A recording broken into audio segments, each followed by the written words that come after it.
RRB, l'invité du matin. Bonjour Jean-François Bodin. Bonjour Nicolas. Et ce matin, on s'intéresse au fonctionnement de la justice en Calédonie avec votre invité. Oui, maître Olivier Mazzoli, le bâtonnier de l'Ordre des avocats. Bonjour. Bonjour Jean-François, bonjour aux auditeurs. Merci d'avoir accepté notre invitation. Alors que vous arrivez au terme de votre mission en tant que bâtonnier, bâtonnat, vous passerez la main au 1er janvier à maître Gilardin. C'est un mandat de 2 ans, le mandat de bâtonnier.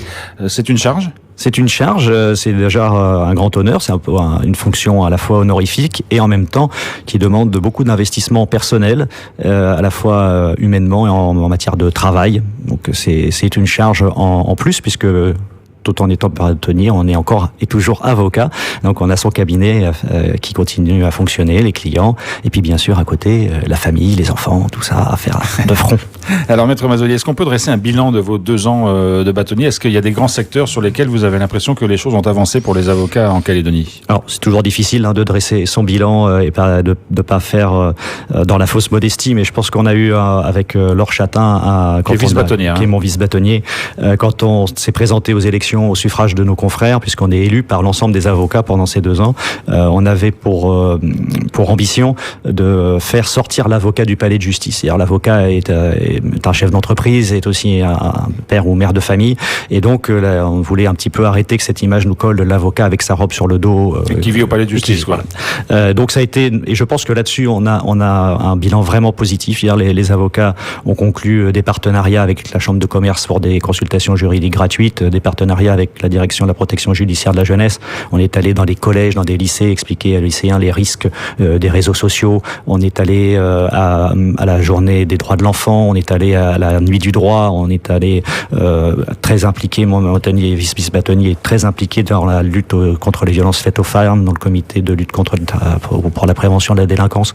Donc voilà, les avocats pendant ces 2 ans ont démontré qu'ils étaient des professionnels qui étaient aussi des gens crédibles et qui pouvaient prendre la parole et s'impliquer dans la vie du territoire, puisque maintenant on avait notre échéance institutionnelle et qu'à cette occasion-là aussi, les avocats ont été présents sur le terrain. Il y a une centaine d'avocats, un peu plus en Calédonie. 120, ils sont tous engagés dans ce mouvement-là. Ils ont tous cette envie de sortir, entre guillemets, de l'image qu'on peut leur coller. Alors, la profession d'avocat est assez prenante parce que du coup, on travaille quasiment 7 jours sur 7 pour la plupart, puisqu'on a des avocats commis d'office, y compris le week-end, des jours fériés, et là pour la période de fin d'année, Noël et jour de l'an. Donc, on n'a pas une adhésion unanime du barreau, mais on a une grosse majorité d'avocats qui se retrouvent dans ce projet et dans cette envie qu'on voit en nous des partenaires professionnels compétents, crédibles et qui sortent du palais de justice pour aller donner des conseils, pour aller voir les plus jeunes, leur parler du droit. Ça, c'est le premier grand axe de votre bâtonnat, sortir du palais de justice. Est-ce qu'il y avait d'autres choses que vous semblez avoir, qui vous semblent réussies ? Alors, on avait dans la continuité de cette volonté de s'afficher à l'extérieur du palais de justice, la volonté de convaincre les personnes que les avocats étaient des partenaires et des interlocuteurs sérieux en matière de droit. C'est des gens qui passent leur temps à écouter, à conseiller, à assister et représenter les parties. Et à ce titre-là, on a une connaissance très importante à la fois de la population, depuis les délinquants jusqu'aux hommes d'affaires ou autres. Et donc on a dans nos cabinets régulièrement toute la population qui passe nous voir pour des conseils, et puis on a cette fonction à la fois de conseil en amont et de défense quand ça va mal.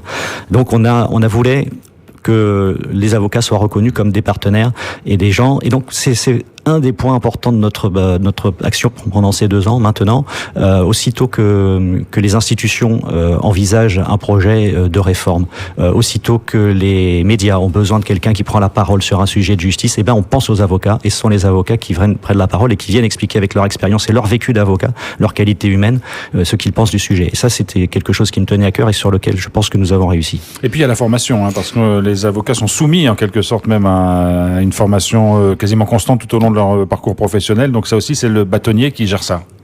Tout à fait, Jean-François, vous connaissez bien ça. On a une obligation en tant qu'avocat de se maintenir à jour. Les règles juridiques évoluent. Le droit est sans cesse en pleine mutation. On a des nouvelles lois, des nouveaux décrets, et ici des textes, des délibérations qui paraissent tous les jours. Donc, il faut qu'on soit à jour de nos connaissances juridiques. 20 heures de formation minimum par an. Dans ce cadre-là, l'offre étant pauvre en Nouvelle-Calédonie, du fait de nos spécialités institutionnelles législatives, on ne peut pas transposer le droit et les offres de formation en droit métropolitaine. Donc c'est le barreau de Nouméa qui organise des formations. Et pendant ces 2 ans, nous avons organisé une quantité de formations sur des sujets très variés, puisqu'on a eu l'occasion de parler de la médiation, de parler de l'avenir institutionnel avec juste la veille du référendum, un professeur agrégé de droit constitutionnel qui est venu nous parler du corps électoral, des réformes, etc. Et puis cette année, une formation de 3 jours commune avec le barreau de Papeete, sur lesquels nous avons pu parler à la fois de médiation, de droit pénal et d'évolution de la procédure. Alors Maître Mazzoli, il y a aussi des choses, j'allais dire, un peu moins agréables dans le bâtonnat, parce que votre rôle, c'est aussi de veiller à la déontologie dans l'exercice de la profession de vos confrères et d'être amené de temps en temps à prendre des sanctions. Est-ce que vous avez eu aussi à intervenir dans ce domaine-là pendant les 2 ans que vous avez passé au barreau de Nouméa? Eh bien oui, François, les fonctions de bâtonnier, c'est pas uniquement la représentation, ce qui me vaut le plaisir d'être à l'antenne aujourd'hui, mais c'est également donc l'organisation de l'ordre au quotidien, donc désigner les avocats commis d'office, et puis une fonction d'arbitrage, de règlement des différends. J'ai eu pas mal de décisions à rendre. Lorsqu'un litige survient entre un avocat et son client, entre le client et l'avocat, c'est le bâtonnier qui est compétent pour le résoudre. Et donc nous avons régulièrement des saisines de justiciables qui trouvent à se plaindre de leur avocat, que ce soit au niveau de non-respect de règles déontologiques ou de problèmes concernant les honoraires. Nous avons des avocats qui se reprochent entre eux des comportements contraires aux règles de notre profession. Et puis nous avons aussi des incidents, bien que nous en ayons très peu, mais nous en avons quand même des incidents d'audience à gérer entre avocats et magistrats. Et tout ça, ça relève de la compétence du bâtonnier. C'est pas le côté le plus agréable. Non, parce que ça peut aller jusqu'à une prise de sanction. Hein. Oui, tout à fait. D'ailleurs, les avocats sont soumis à des règles déontologiques strictes, ce qui fait une des forces de notre profession, c'est que nous sommes des professionnels indépendants, mais soumis à des règles, à des principes essentiels de notre profession. Le non-respect de ces principes essentiels peut amener à des sanctions. Ça va de la simple admonestation du bâtonnier qui va prendre le confrère entre quatre yeux et lui expliquer qu'il a clairement franchi la ligne jaune et que si c'est pas quelque chose de trop grave, on peut s'en arrêter là. Et par contre, le bâtonnier, après, un peu comme le procureur de la République, est organe de poursuite, c'est-à-dire qu'il peut saisir le conseil de discipline et renvoyer l'avocat devant le conseil de discipline pour une sanction qui varie depuis le simple blâme jusqu'à la suspension, voire la radiation définitive de l'ordre des avocats. Alors c'est maître Philippe Gélardin qui a été élu pour vous succéder. Il prendra ses fonctions au 1er janvier prochain. Est-ce qu'il y a une sorte de passation de dossier avec lui? Est-ce qu'il y a une continuité ou est-ce qu'une fois qu'un bâtonnier arrête, l'autre fait ce qu'il veut comme il veut? Alors, une fois que le bâtonnier arrête, l'autre fait ce qu'il veut comme il veut. On est là-dessus, il est complètement indépendant. Il fera les choses à sa façon. Il a sa propre vision de la profession, tout comme nous avons pu avoir la nôtre avec Laure Chatin. Il sera accompagné d'un vice-bâtonnier qui s'appelle Lionel Chevalier, qui a aussi une vision de la profession différente. Mais malgré tout, les institutions sont ainsi organisées que nous avons 6 mois de tuilage, comme on dit. C'est-à-dire qu'il a été élu au mois de juin, il prendra ses fonctions en décembre. Donc nous avons travaillé ensemble pendant 6 mois de façon à ce que je lui présente ce que nous avons entrepris. Et puis aussi, il a été avant élu au Conseil de l'Ordre, donc c'est quelqu'un qui connaissait déjà les dossiers en cours. Et puis, le bâtonnier que je suis a été élu au Conseil de l'Ordre pour les 3 prochaines années. Donc je continuerai à siéger aux côtés de mon successeur dans cet organe de direction de l'Ordre qu'est le Conseil de l'Ordre. Maître Mazzoni, votre mandat a été marqué, c'est des mandats de 2 ans de bâtonnier, par la présence au Palais de Justice d'Alexis Bourroz, procureur de la République, qui quitte ses fonctions prochainement. J'imagine que entre le bâtonnier et le procureur, il y a forcément des liens qui se créent dans le travail. Comment vous avez jugé le travail avec lui? Alors c'est quelqu'un pour lequel j'ai beaucoup de respect et d'admiration, à la fois au niveau professionnel et pour ses qualités personnelles. C'est un procureur de la République avec lequel le barreau a eu de très bonnes relations. Notamment quand on a commencé à se poser la question de ce qui pouvait se passer au moment du référendum en matière de justice ou de troubles à l'ordre public et qui aurait nécessité, pour le respect des droits des personnes qui aurait pu être impliqué dans des événements au moment du référendum, un appui d'avocat pour les défendre. Et donc, j'ai toujours trouvé en Alexis Bourroz un interlocuteur franc, cordial et très respectueux du respect des droits de la défense, ce qui pour les avocats est très important et n'est pas le cas de tous les procureurs que j'ai rencontrés pendant ma carrière. Et il a aussi organisé le parquet de façon...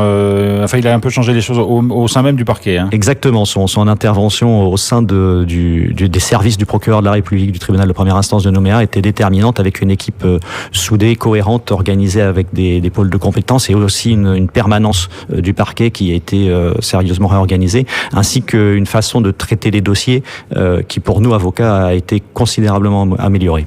Deux questions encore, Maître Mazzoni. La première concerne la présence et le nombre d'avocats en Calédonie. On sait c'est une profession qui est touchée aussi par le chômage en métropole. C'est difficile de trouver du travail. Certains s'expatrient, certains viennent en Calédonie. Est-ce qu'avec 120 avocats aujourd'hui, le territoire est pourvu en nombre d'avocats? Alors, le nombre d'avocats par habitant en Calédonie est grosso modo celui de la Grèce. Donc on peut pas dire vraiment que ce soit un pays très en avance en matière de droits de l'homme.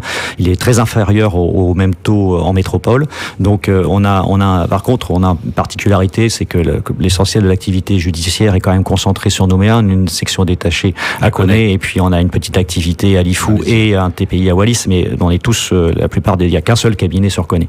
Donc pour l'instant, les avocats du barreau de Nouméa sont en nombre suffisant, notamment pour assurer les permanences pénales. Mais il y a, comme vous le dites, pas mal d'avocats métropolitains qui viennent s'installer, mais il y en a aussi pas mal qui partent. Si bien que quand je fais le total de mes entrées et de mes sorties dans mes effectifs pendant mes 2 ans, j'arrive au même nombre qu'à mon arrivée. Donc en 2 ans, on n'a pas eu une inflation du nombre d'avocats.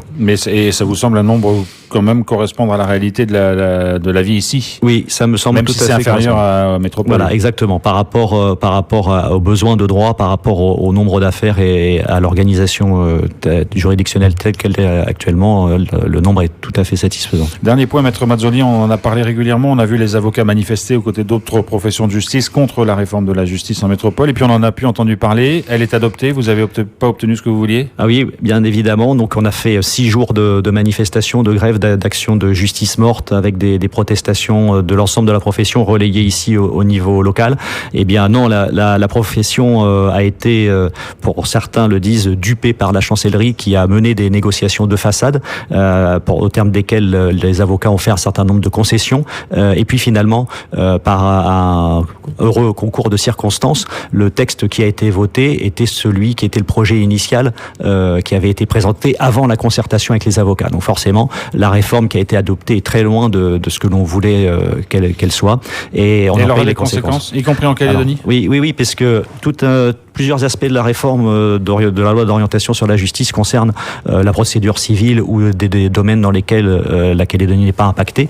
Mais un gros volet concerne le pénal. Et là, le pénal, c'est d'application en Calédonie. Donc, l'organisation des juridictions, l'application des peines, l'exécution des peines, on commence à en voir les effets qui étaient ceux que nous dénoncions quand nous combattions ce projet. Par exemple, pour prendre un exemple concret. Concrètement, de plus en plus de dossiers relèvent de la compétence du tribunal correctionnel qui statue à juge unique au lieu du juge collégial, donc avec une fonction un petit peu différente et une façon de juger complètement différente. On a beaucoup plus d'ordonnances pénales, donc les dossiers dans lesquels les juges ne comparaissent même pas, les justiciables ne comparaissent même pas devant un juge. Et puis on a une réforme de l'exécution des peines qui conduit à ce que des détenus, par l'effet mathématique du crédit de réduction de peine et de la réduction de peine, soient remis en liberté alors qu'ils ne sont pas préparés à la sortie, puisque on n'a pas eu le temps de faire en détention le travail qui permettait à ces gens-là de se réinsérer et de sortir et de pouvoir trouver une formation ou un emploi et subvenir à leurs besoins autrement que par la délinquance. Donc on voit les effets pervers de cette réforme. Maître Mazzoni, merci beaucoup d'avoir été avec nous ce matin. Donc 2 ans de bâtonnat, vous prenez quelques jours de congé? Oui, je vais prendre quelques jours de congé pour me remettre de mes émotions et puis pouvoir décompresser avant de repartir travailler à mon bureau et rejoindre ma famille. Merci. C'est moi qui vous remercie. Merci beaucoup d'avoir été avec nous ce matin.